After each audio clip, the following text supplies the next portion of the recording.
अस्सलाम वालेकुम व्यूअर्स, मैं फ़हाद मद्दी अपने यूट्यूब चैनल के साथ हाज़िर हूँ। जी, आज बात करेंगे इज़राइल और ईरान के क्लैश के हवाले से और हम उन ऑप्शंस के ऊपर डिस्कस करेंगे जो इज़राइल अपना सकता है ईरान पर अटैक के लिए। चूँकि ये बात तो अब क्लियर है और कंफ़र्म हो चुकी है कि इज़राइल ने अपनी मज़हबी छुट्टियों के बाद ही ईरान के ऊपर जवाबी हमला करना है। अब आया कि उस हमले के क्या-क्या ऑप्शंस हो सकते हैं जो इज़राइल जो है कर सकता है अटैक के अंदर। उन ऑप्शंस के ऊपर हमने डिस्कस करना है कि इज़राइल का अटैक किस तरीके का हो सकता है। तो इसके लिए थोड़ा-सा हम पस मंज़र में चलेंगे कि ईरान ने जो इज़राइल पे अटैक किया था उसकी नौइयत क्या थी।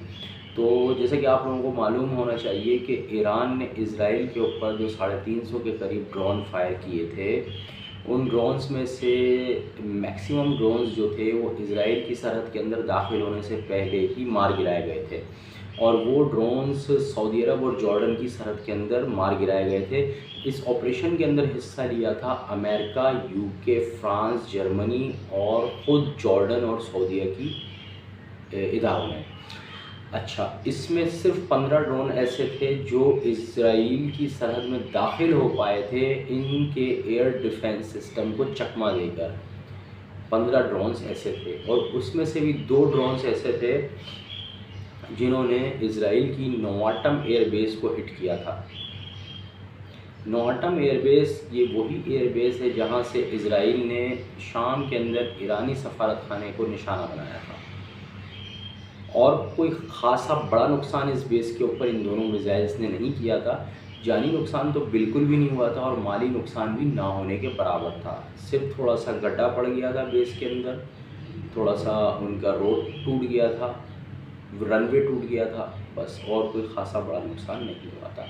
लगता ऐसा था जैसे ईरान ये हमला करके ये दिखाना चाहता था कि देखो अब मैं तुम्हारे घर में घुस के हमला कर सकता हूँ और मैं ये करने की सलाहियत रखता हूँ।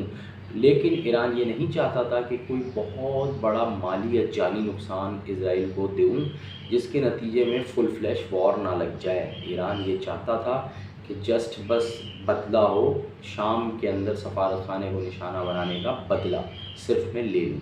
इसीलिए ईरान ने कहा कि अब बात बराबर हो गई, अब तुम्हें कुछ करने की ज़रूरत नहीं है। अगर तुमने 1 इंच भी कुछ ईरान के अंदर हरकत करी तो चंद सेकंड्स में ही हम रिटेलिएट करके तुम्हारे इज़राइल को मिट्टी का ढेर बना देंगे। ये एक कोल्ड वॉर शुरू हो गई ईरान के इस अटैक के बाद।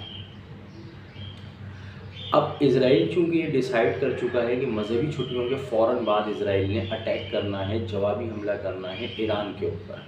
अब उसके 4 ऑप्शंस हो सकते हैं मुमकिना तौर पर, हम उन ऑप्शंस को डिस्कस करेंगे।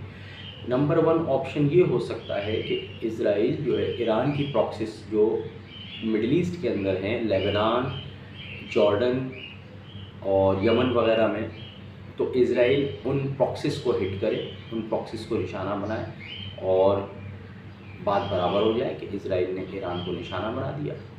लेकिन इस ऑप्शन के ऊपर अमल होना हमें कम ही लगता है, क्योंकि ईरान ने डायरेक्ट अटैक किया इज़राइल की सरज़मीन पे, तो इज़राइल यही चाहेगा कि मैं डायरेक्ट अटैक करूँ ईरान की सरज़मीन पे, क्योंकि बैलेंस नहीं होता वरना मामला, और मामला बैलेंस करना इज़राइल के लिए बहुत ज़रूरी है, इज़राइल की स्ट्रेटजिक साख के लिए बहुत ज़रूरी है।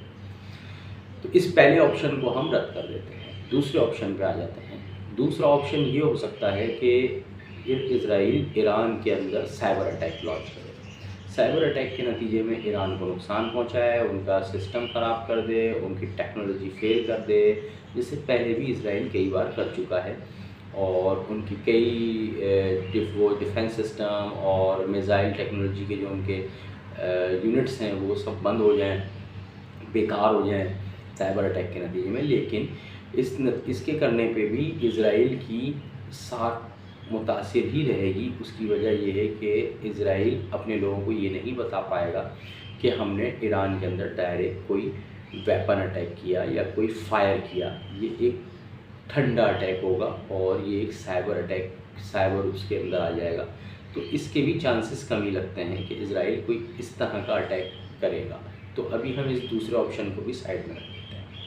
अब हम बात करते हैं तीसरे ऑप्शन के ऊपर।